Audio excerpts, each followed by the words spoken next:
नाज़रीन, पिछले काफ़ी दिनों से हम आर्टिफिशियल इंटेलिजेंस का नाम सुनते आ रहे हैं।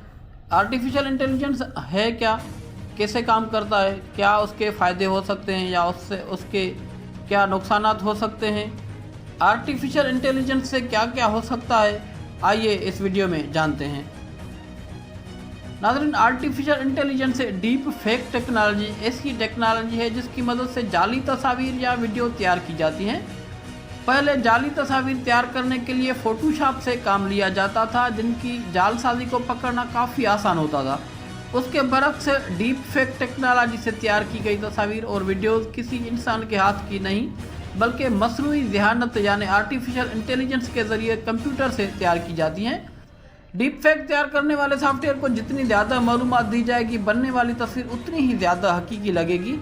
कई कंपनियां इस टेक्नोलॉजी का तजुर्बाती पैमाने पर भी इस्तेमाल कर रही हैं, मसलन खबरें पढ़ने में, अपने मुलाजिमीन को मुख्तलिफ ज़बानों में ट्रेनिंग दिलवाने के लिए वगैरह। इसलिए वो कहते हैं कि इस टेक्नोलॉजी में फ़ेक यानी जाली का लफ्ज़ इस्तेमाल नहीं किया जाना चाहिए।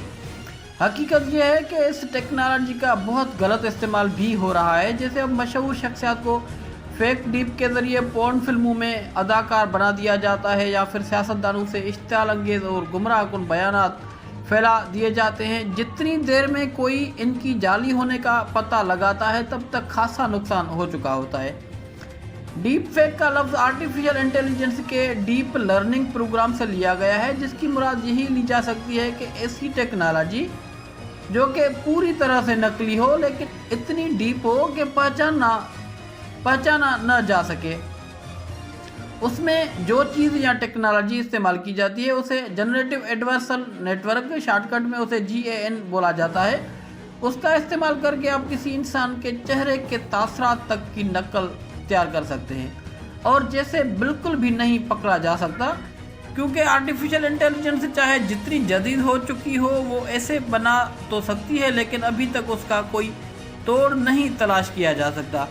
इसलिए फेसबुक और माइक्रोसॉफ्ट मिलकर कोई ऐसा सिस्टम बनाने की कोशिश कर रहे हैं जो इस चीज़ का पता चला सके कि वीडियो असली है या नकली, ताकि उसकी रोकथाम की जा सके और अपलोडिंग से पहले ही खारिज कर दिया जाए। अब बात करेंगे उसके इस्तेमाल की, तो कोई आम बंदा ये काम बिल्कुल भी नहीं कर सकता, बल्कि वीडियो में मौजूद इंसान को नया चेहरा एक ऐसा इंसान ही दे सकता है जो आर्टिफिशियल इंटेलिजेंस के इस्तेमाल के बारे में ही जानता हो। कुछ अर्सा पहले फेस ऐप नामी एक ऐप इस चीज़ का एक सादा सा नमूना थी, लेकिन ये टेक्नोलॉजी उससे कहीं ज़्यादा है, क्योंकि मशीनें समझ चुकी हैं कि इंसान कैसे बर्ताव करते हैं। नाज़रीन, इस तरह की मज़ीद इन्फॉर्मेटिव वीडियोज़ हासिल करने के लिए हमारा चैनल सब्सक्राइब करें और बेल आइकन ज़रूर प्रेस करें।